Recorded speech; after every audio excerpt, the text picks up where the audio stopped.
Hello everyone. This is the video for Module 4, Part 2. Uh, to get there, we're going to go to Module 4. And once we're in Module 4, we're going to drop down here to Study Activities. And once we get inside, we're going to do Part 2. Now, before I get started on this, I want to talk to you guys about this week. This week, we are covering Module 4, Parts 2 and 3. And all of these assignments are due on November 25th. I want to go a little bit further here and show you that you have about 3 weeks left of class. December 2nd, we will be doing parts 1 and 2 of Module 5. December 3rd, and then for December 8th, we're going to be completing part 3 of Module 5 and the final presentation. I want you guys to know that a lot of what we're going to be doing this week and from here out, a lot of what we're going to be doing is preparation for completing this final presentation. So a lot of the stuff that you're doing here is going to be something that you actually are going to put onto the career presentation. And I tell you this because you may want to jump ahead and start looking at the career presentation. It's in Module 5. And look at what you're supposed to do. And as you go through these next couple of weeks, you'll see that a lot of it is going to be on that career presentation. And you might recognize some stuff from things we've already done. So now's the time to start thinking about that final presentation. It is due on December 8th. So a little bit of a gap, not really. Let's see. Today as I'm reading this is November 18th, okay? This stuff was due. So then the stuff I'm talking about now is going to be due next week. Now I realize that that's the day before Thanksgiving, but the college closes down on Wednesday before Thanksgiving. But with these virtual classes, we don't take Thanksgiving week off all that much. The good news is that the stuff we're doing this week is pretty light. You do have to take a quiz, but I hope you guys have noticed that with the exception of the Honor Lock quiz, these quizzes aren't terrible. And you know, if we get to the end of this thing and you say, oh man, Mr. Thomas, I'd have had an A if I just had a little bit more time. That Module 4 quiz kicked my butt. Well, we can talk about it. I mean, I'm not going to let one quiz keep you from not getting an A in this class. But the self-portrait assignment and the quiz, I think, are pretty straightforward assignments, not too terribly difficult. And then if you go through, let me go through this with you, you're going to get a lot of this done for the study activities. Please, though, the personality video is outstanding. The learning video is outstanding. The guy that does the learning video is a little, but you know, it's a great video. I wish we were face to face and I could go over that video with you because there's so much to that learning video that's crucial. But then, you know, we go on and we have another full week. So next week, the day before Thanksgiving, I'm going to shoot you guys some more information. But then that last week is just pretty straightforward. You'll notice there's only one set of study activities. That's part 3 of Module 5, and then a final presentation. So we're wrapping this thing up pretty quickly, and I want you guys to make sure you're staying on top of the game. So let's get started on Module 5, Part 2, Learning Styles. All right. So here we are at Learning Styles. The first thing I want to tell you is to make sure that you're looking at these links. I'm about to throw this PDF up here, but make sure you're looking at these links. And I'm going to show them to you as well. I'm going to pull them up, but they are some really good stuff here for you to talk about your learning styles. We used to do a lot more with learning styles. I'm actually going to give you a couple of extra links if you want, just stuff you can go look at, stuff I personally think is really useful. And the other thing is that these learning styles and these multiple intelligences are going to be included, something I need you to include on your final presentation, okay? So as we go through here, just make sure that you are keeping track of all these things. Like when you complete an assessment, write it down. And yep, and in fact, the 16 personalities is right there. So write that down. I'm going to give you a great link for this. You're going to love it. Okay, so let's go ahead and jump into learning styles. It's pretty fast. Let's see right there. Okay, now this first part is kind of a review. Fill it out. It's up to you to think about, but we want you to practice from last unit. We want you to practice critical thinking, creative thinking, and problem solving. And so we want you to do that with two separate events. What kind of action are you going to take to practice your critical thinking? This is a review. Go back and see what that is. And what are your expected results? And just kind of fill that out. Now remember, I don't see this, so this is entirely up to you. But it is a good way to jump back into critical, creative, and practical thinking and take a look at, uh, refresh yourself what we were talking about. And because it kind of leads into this. Now, the learning process. The learning process is something you can incite, literally incite, but not like a riot. That's funny, by Audre Lorde. But it's right. The learning process is something you can initiate. You can teach yourself how to learn. And I'm gonna. They use the experience of driving a car, tying your shoes, which are great, and you can read through those. I would like to use another example of something, and I'm not an well, I used to be athletic, but I'm not anymore. But I never took martial arts. But I have a friend who took martial arts. And as I was reading through this in preparation for today, I kind of got an interesting reminder of something that he told me. He ended up being a double black belt in Taekwondo. But he said he remembers as a young man when he first was interested, he got his outfit. It's called a gi, and then of course the belts change as you become more competent through the process. And the first belt is a white belt. And he explained to me, he said, that's a very interesting belt because white is not a color. White is almost purity. And the idea is that the trainers wanted you to know that you're you're so new to this that you don't even know how much you don't know. And as you progress up, I'm not sure what the rest of the belts were, but as you progress up, you start to improve and you work your way through here until you finally reach your black belt status, which would be the same as this unconscious competence. So let's start with unconscious incompetence. It's the earliest stage of learning. You've just approached it. You've just said, I think I'd like to study Taekwondo. So you get a white belt. The idea being that you don't even know what you're in for. You don't even know where you're headed on this thing, but you're interested. Um, so you start learning. You are unconscious of how incompetent you are. And that's a really valuable thing to know because think about it. That is the first stage. Sadly, this is where a lot of people get to and they go, yeah, never mind. Either that or this next one. They get to the conscious competence. They dab. This is where I tend to quit. They get to the second one. You've now worked with your instructor for several weeks now, and you finally realize, my gosh, there's so much to this. That's when you reach the stage of conscious incompetence. And most people at this stage, I have noticed, this is where a lot of people quit. They are all interested in becoming whatever or learning whatever, but when they realize how much there is to learn, that's when they go, yeah, never mind, I'm going to go back and play Xbox. And so this stage of conscious incompetence, I think, is a really crucial stage. Um, but I will say the successful completion of this stage, which relies a lot on practice, is probably going to be one of your longest stages. Um, Conscious incompetence is only beaten by focus and practice and dedication. And guess what? Those are the things we don't like to do. Our brain just doesn't like to do them.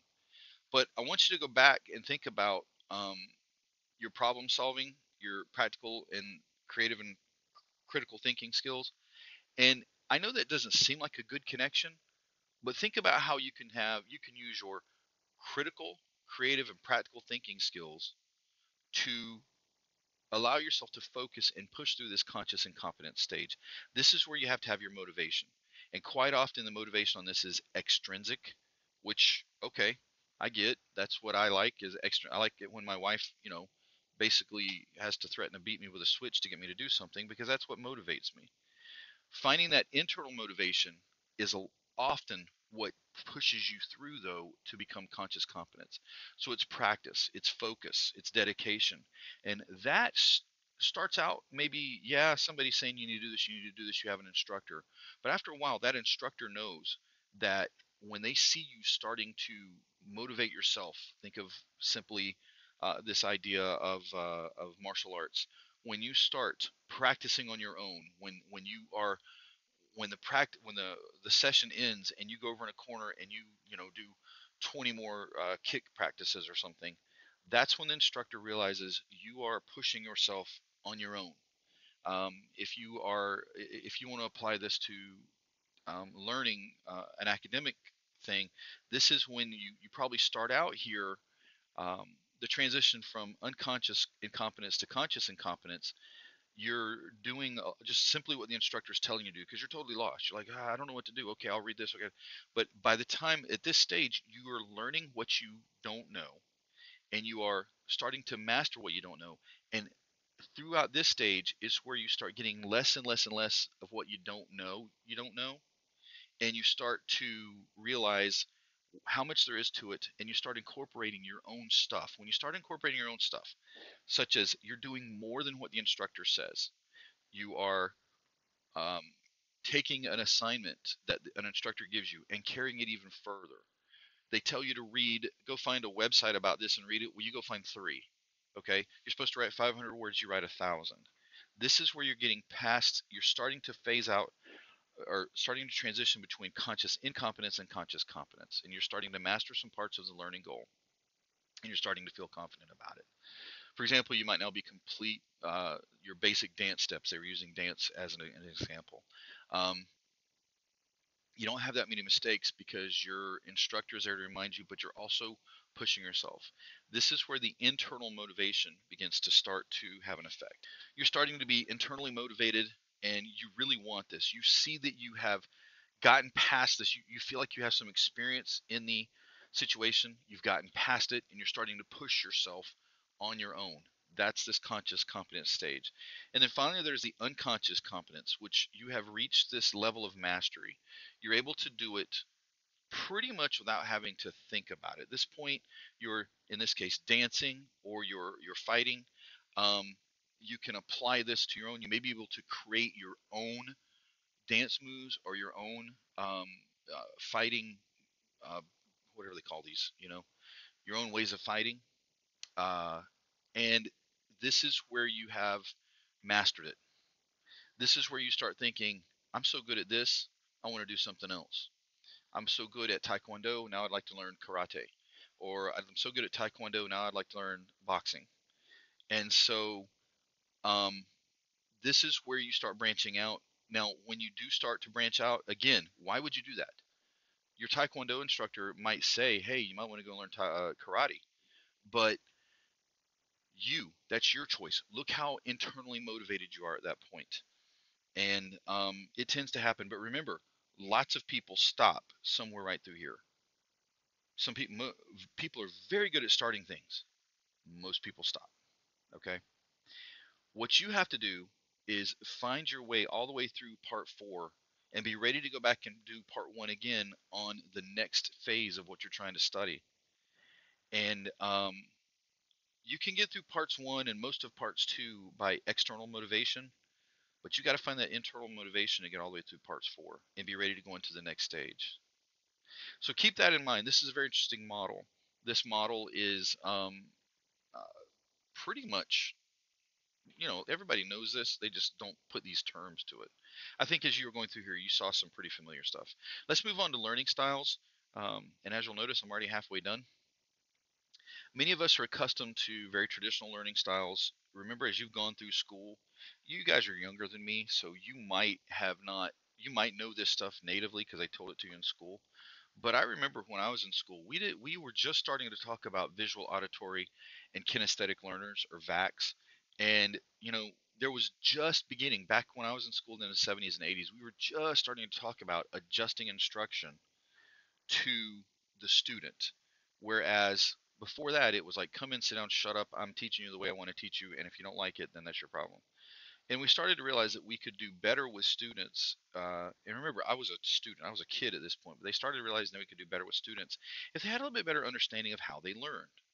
And so there's a lot that goes into learning modalities. And you're going to kind of carry this through even if we go into the next section here, part the rest of the module. You're going to see that there's a lot to this. One of the most basic types of learning styles is what they call the VAC model. And the VAC model stands for visual, auditory, and kinesthetic. If you're a visual learner, you like to look at shapes, pictures, sculptures, and paintings. If you're a kinesthetic learner, you like to see people that gesture. You like to see body movements. You like to do them yourselves. You like to manipulate the objects. You like to position things. So, you would probably enjoy looking at maps and moving things around on maps. There's so much to kinesthetic, and most people, I think, ultimately are kinesthetic. But uh, how often do we do kinesthetic learning in the classroom?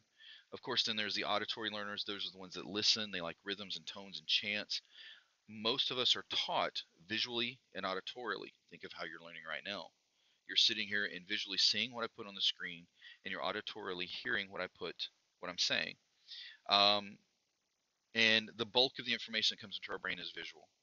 And so if we can incorporate kinesthetic, we were told my first year teaching, we were told do as much kinesthetic as you can.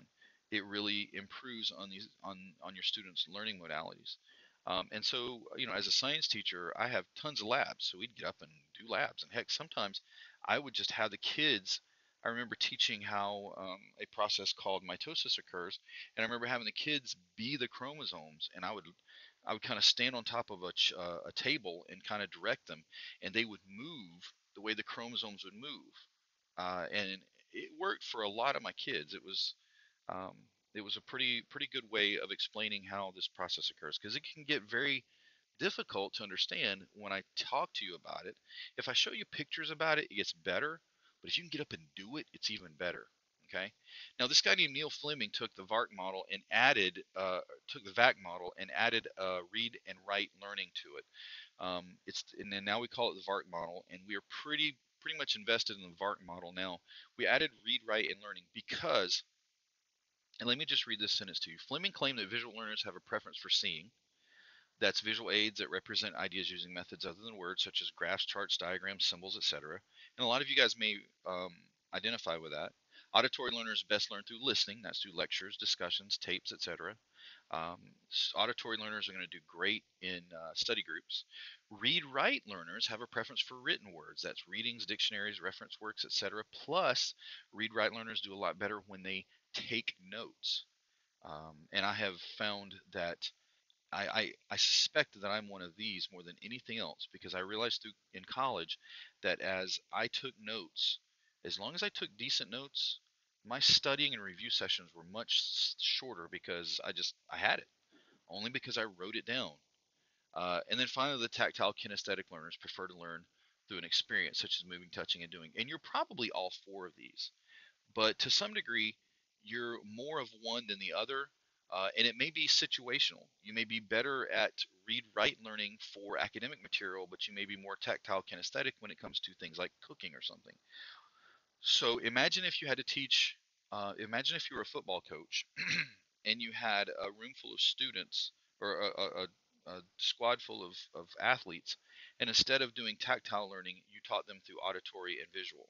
You just sit them down. All right, you guys sit down, and I'm going to teach you how to play football, and then tomorrow we're going to have our first game. Yeah, that probably won't work out very well. So there's situational things as well. Sometimes you're more interested, or you're better at certain situations tactilely than others. You might be an auditory or read-write learner. The VARC model can be a helpful way of thinking about different learning styles and preferences, and we're going to see more learning styles and preferences in a minute. A lot of people find the idea of 3 or 4 styles to be limiting. Some people have worked on there being even more styles, so you're going to see some of those. It does come down to this. Consider the following statistics. 10% of what you read you can hold on to. 20% of what you hear you can hold on to. 30% of what you can visualize you can hold on to.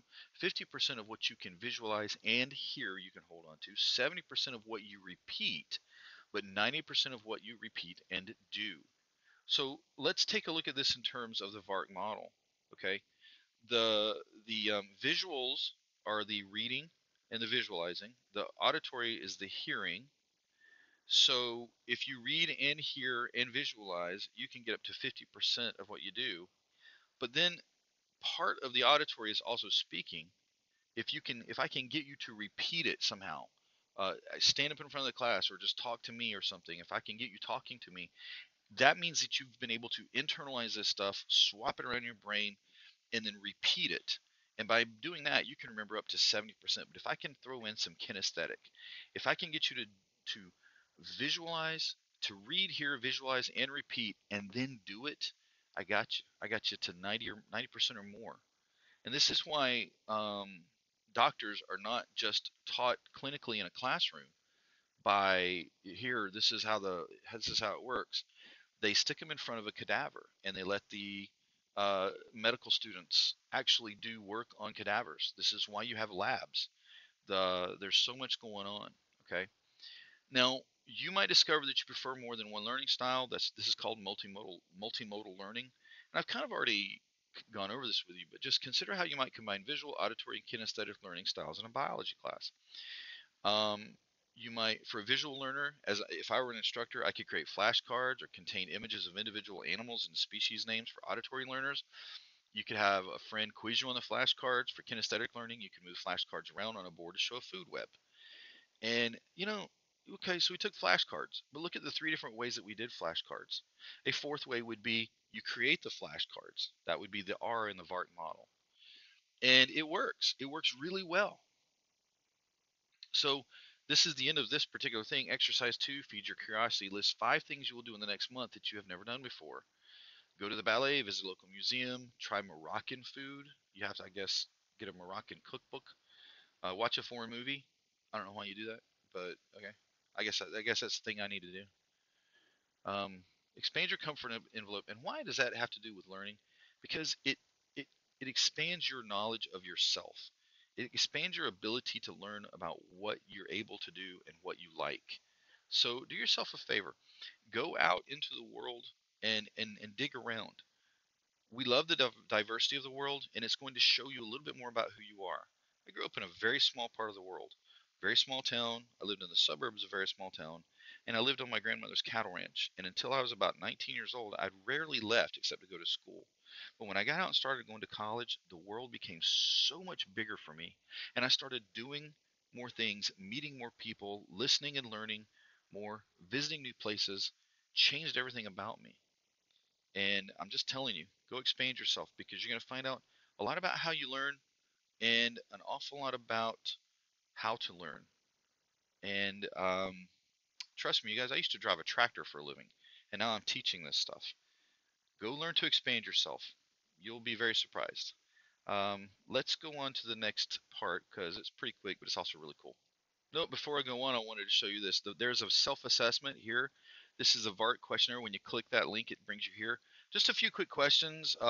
Pick one of these. For each question, just pick one. And when you get to the end, it will just click OK, and it'll tell you which one of these modalities you prefer the most. Okay.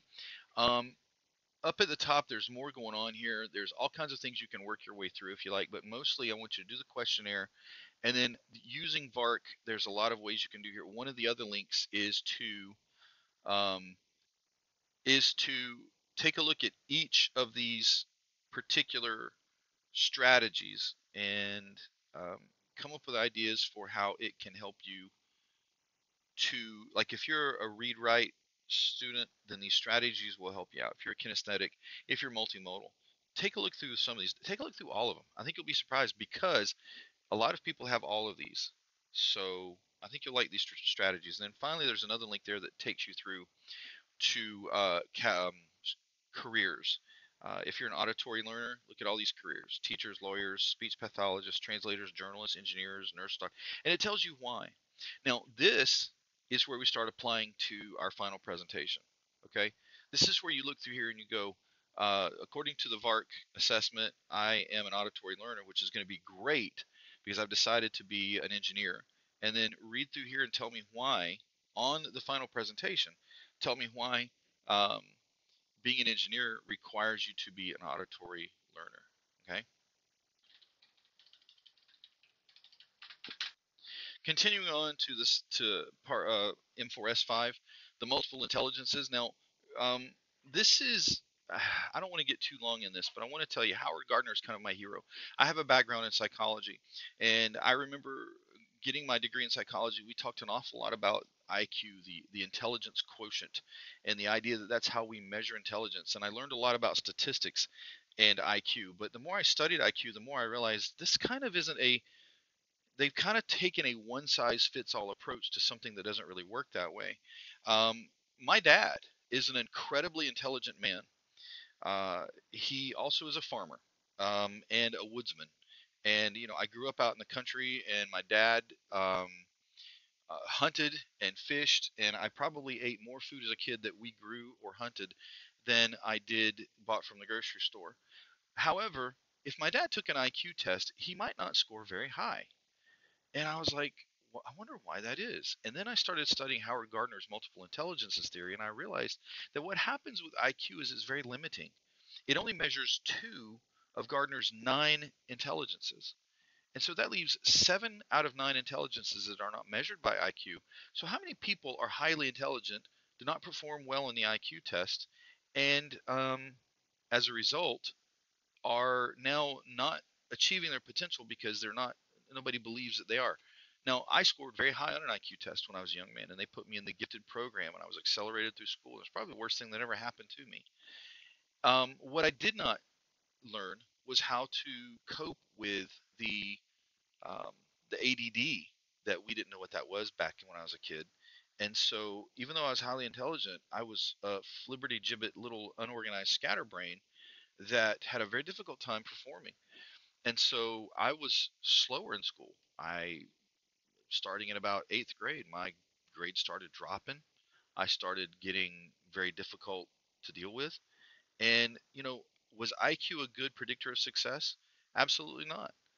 In fact, if you have ever seen the predictions of success with IQ students, the students that score on the high end of the IQ um, are actually considered to be special needs. So IQ is kind of I don't know. I do know why we still use IQ. By the way, it also has potential to be tons of bias towards certain genders, certain races, certain speakers of certain languages. And so IQ is a really cruddy way to evaluate people, except it is the most accepted way. And I have a friend who gives the IQ tests at a school district, and I've talked to her about it, and I said, "Why do we still use this?" And she says, "It's cheap." And I said, "What do you mean?" She says, "It's cheap. We've established um, how to rate students with it. We're not going to change." And it kind of broke my heart because I have a lot of students who are highly intelligent, like my dad, who would do very well given the right circumstances, but the IQ test put them in a lower category, and that was that. So that's when we started studying multiple intelligences theory. Howard Gardner, and I'm going to click this link right here. Howard Gardner, if you'd like to read about him, just an amazing idea of starting to, instead of saying IQ is it, this is intelligence, he said IQ only measures 2 out of 9. There are 7 more. Let's come up with a way to assess all 9. Actually, he really only works on 8. The ninth one is still being incorporated. Another thing about IQ is that according to the theory of IQ, which was put forth by Carl Jung, who was a student of Sigmund Freud, um, Jung said that your IQ never changes, and that just didn't make sense to me. So you're telling me that I'm born as intelligent as I'm going to be, and all I can do is live up to that potential, and I hate that thought. And so one thing about Gardner and his idea of multiple intelligences was no, no, no, no, no. You have all 9 intelligences. You're just really good at some, and some you're a little poor at, but we can always improve all of them. So Gardner took a really different approach of intelligence away from IQ. Not only did he think there's a lot more ways to measure intelligence, but he also thinks you can grow your intelligences. So I really love the multiple intelligences model by Gardner. And let me show you some more links here. This link here takes you to something that I'd really like for you to consider. Um, of the 8 intelligences that you might, when you find out, um, look at the careers that can go with this. Now, it's funny that it starts out with naturalists because, by the way, IQ measures 2 of these, logical mathematical and verbal linguistic. Where is that? And linguistic intelligence. That's all IQ measures is mathematical and linguistic. But look at all these other ones, okay? Naturalist, musical, existential. So it's going to show you all nine. Interpersonal, bodily kinesthetic. There's linguistic, intrapersonal, spatial. There are so many different types of intelligences. And let's just talk about my dad for a minute. My dad is a strong naturalist. He has a huge intelligence when it comes to nature. He's lived in it his whole life. When he was a kid, that's all he wanted to do was get outside and run around in the woods because he grew up, you know, basically in the middle of nowhere.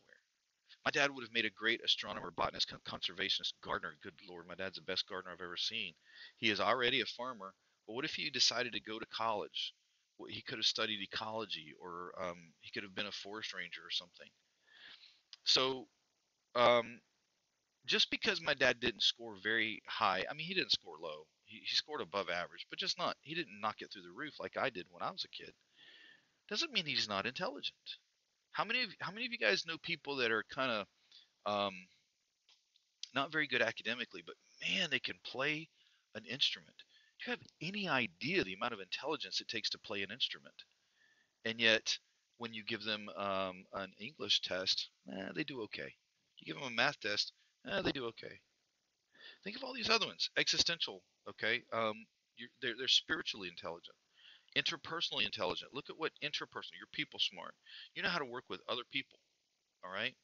So look at all the things you can be. You may not be great at math, but man, look at your interpersonal skills. This guy Daniel Goleman really took Gardner's work and took off with it. And I would encourage you to look up Daniel Goleman. There's a great video from 2020, and that's not the year. That's a TV show that was on NBC back in the 90s. It was 20/20, like you have 20/20 vision. Go type in Daniel Goleman 2020, and there's a video that I think you'll just love. All right, bodily kinesthetic, body smart. You are great at you're great at knowing how your body and other people's bodies work. And look at the careers that come with it: actor, actress, performer, mechanic, carpenter. Okay. There's then the word smarts. This would be people that are good at reading and writing, and that's obvious. The intrapersonal. These are the self-smart. These are the people that are able to look internally and see in them and look internally into others and be able to relate. And then this is the one that I think I'm the best at, is spatial intelligence. These are the people who have an ability to just kind of have a better sense of where they are and also can visualize things spatially. I used to love drawing out. When I was a kid, I used to love to draw floor plans of houses or buildings or something, and I could visualize myself walking through them. Now, why am I a teacher and not an engineer? Well, it's a little thing called math, my friend. It just didn't agree with me. So the last thing I want to leave you with before I actually go through the quick little video, is this assessment of your strengths. Take this little assessment. It's not that long. Just run through it. It's 56 questions, but each one is pretty easy. A rating of 1 through 5, 1 being the least like you, 5 being the most likely like you. I pride myself on having a large vocabulary. Do you? Or do you think, is this something you just say, man, I have a huge vocabulary? Or no, you don't understand. I can't think of words at all. I personally put myself about a 4. I don't think my vocabulary, I wish there was one in between 4 and 5, but I would not give myself a 5 just because I'm not a master of vocabulary. But I give myself a 4 because I'm pretty good at it. How about using numbers and numerical symbols is easy for me? I'm between a 2 and a 3. And go through here. Music is very important to me in my daily life. I love music. This is the last one I'm going to do, so don't panic. But I love music. I even think somewhere inside of me there is some musical talent to develop, but right now I give myself a 2. Now that's very interesting because I want you to think about what I just said. If you were to ask me of all of my intelligences, which one I think is the lowest, I'd have to say musical. But that doesn't mean I can't develop it. And I'm 50 years old, and I've had 50 years of life of experiencing in music. And I took some music classes when I was in school. We all did. And I feel like I know enough about music that I could be at that unconscious incompetence level, but on the verge of moving on, you know? And that's another thing I want you to think about. Let's suppose you score low. I consider myself an athlete. No, not today. I used to be. But um, if you consider yourself not a good athlete, if there's not a physical reason, like I've got a blown out knee, I was running under a fly ball and I blew out my knee and I fell off a horse and all kinds of things. So I'm no longer much of an athlete. But if you're able to, could you develop yourself athletically? And I'm giving myself an excuse, but it's not a very good excuse because I could still do other things athletically. I don't have to run, but I could certainly ride a bike. So could I develop that? Sure. This is the difference between IQ and multiple intelligences. Every one of these can be developed. And if you score low on one, then that's just something you need to develop. Okay. All right, let's go back here real fast. Let's go through here. It's pretty quick. Uh, you know how these slides go. For nearly a century, educators and psychologists have debated the nature of intelligence. Many classical definitions are tended to base on a single intelligence as a broad ability to do things like math. Um, but when Gardner came up, and I've already told you all this, so I'm just going to go over it again. When Gardner came up with his theories, he really decided that each person has a mix of all 8 abilities and more of one and less than another, just like I just told you. But they can all be developed. All right, was his biggest thing. So multiple intelligence linguistics is the idea that the verbal skills, the ability to use language well. Um, Examples would be verbal persuasion. How good are you at talking to people? Have you ever decided to sell something? Have you ever thought about getting a job? How well you would be as a salesperson? How good are you at writing? Multiple intelligence is musical is the ability to create and understand music. Are you a musical at all? Some people I know just love to play, but some people really go a long way. Some people can go even further and they can write their own music. I have a nephew who is a band director here in town in Okeechobee, and he is world class. I mean, this young man, they get his bands get superior ratings everywhere they go, and he named his one of his kids Cadence because of it's a musical term. He just eats, sleeps, and breathes music. He would score the highest here on this intelligence. Me, yeah, I think there's 4 notes per beat or something like that, and I like music, so I'm on the other end. Moving on, we've got multiple intelligence and spatial. This is me, and it's really cool that a puzzle is used here because I am very good at puzzles because you can put them all in front of me and visually or without even touching them, I'm really good at orienting them, putting them together, seeing which ones. I love puzzles. Uh, how about this is another thing. When I was a kid, my parents would say, "Hey, listen, we just bought this one of those flat pack kind of pieces of furniture. Put it together, please." And I'd be like, "Heck yeah, I'll do it." And that was just my thing. Legos were the greatest thing ever. Uh, my parents said that whenever they'd buy me a Legos, you get the little sheet that tells you how to put the Legos together. I just looked at the picture on the front and put it together. I have a very strong spatial intelligence. Bodily kinesthetic, again, dancing and gymnastics.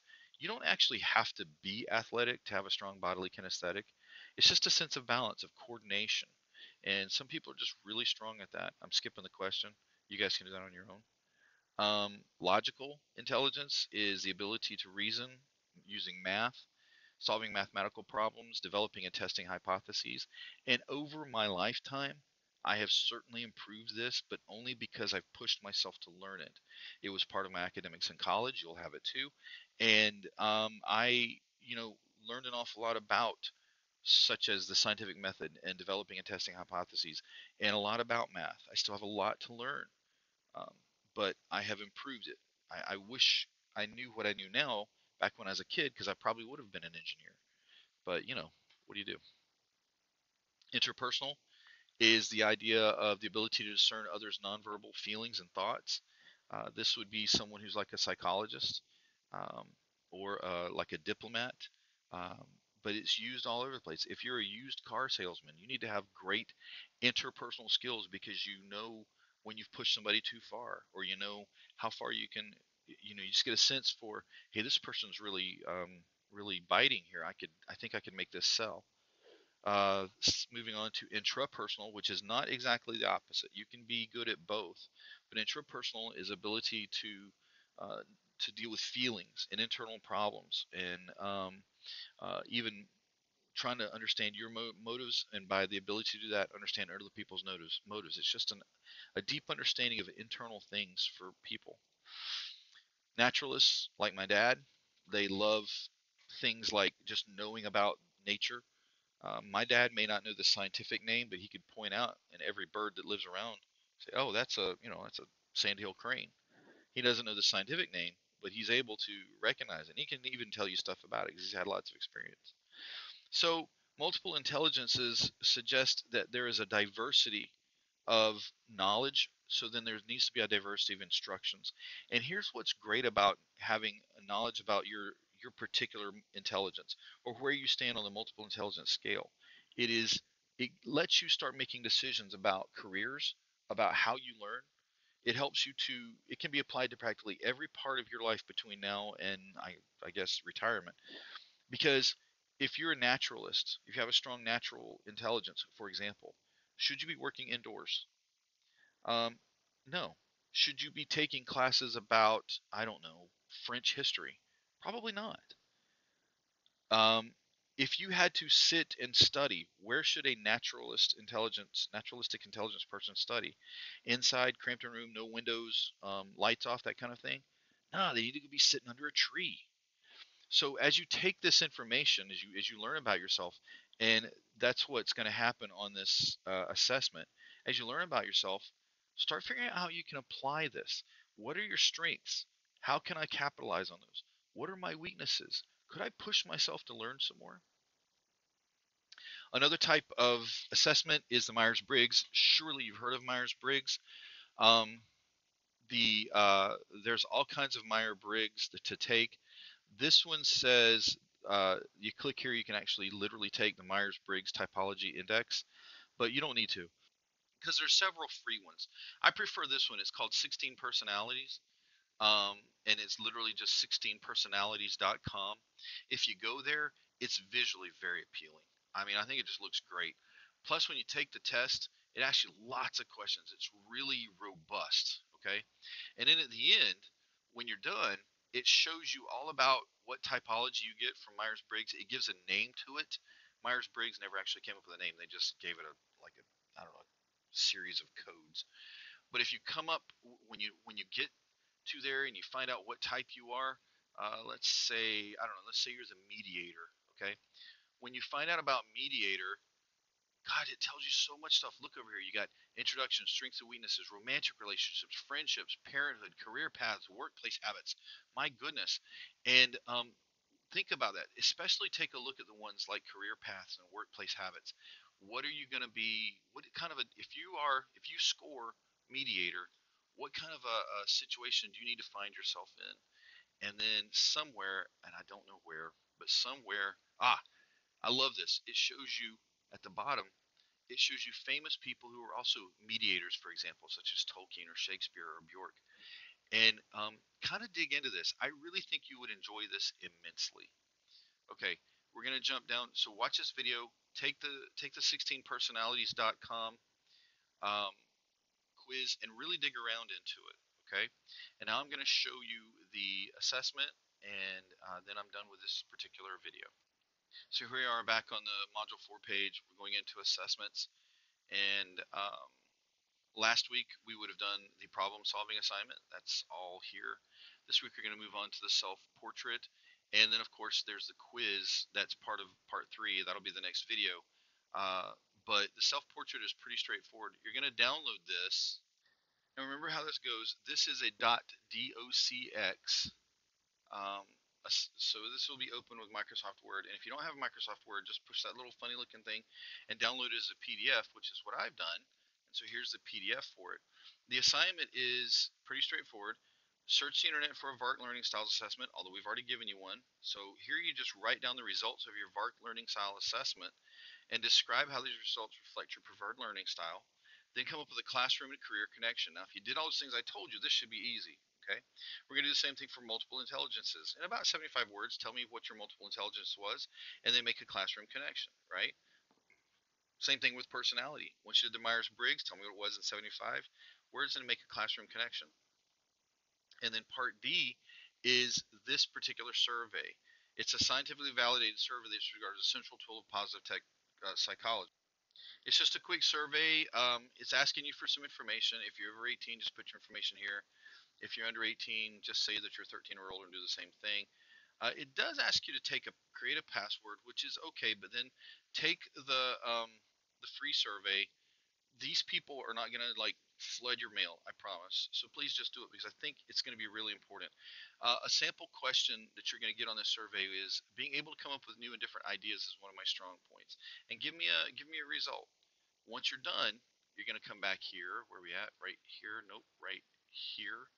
And it takes about 15 minutes to complete it. And then you're going to do this one. What are your character strengths? Write it down. Give me 5 explanatory sentences, and then give me a classroom connection. So it's just 4 different um, assessments for you to complete, and then write some information down and give me a classroom and career connection. Okay, how can you apply this in the classroom for your learning?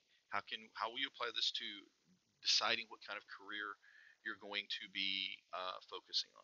And that's it. Save it and submit it, and you're all set. So that's all for Module 4, Part 2. Stay tuned. I will be creating the Module Part 4, Part 3 video for you guys shortly.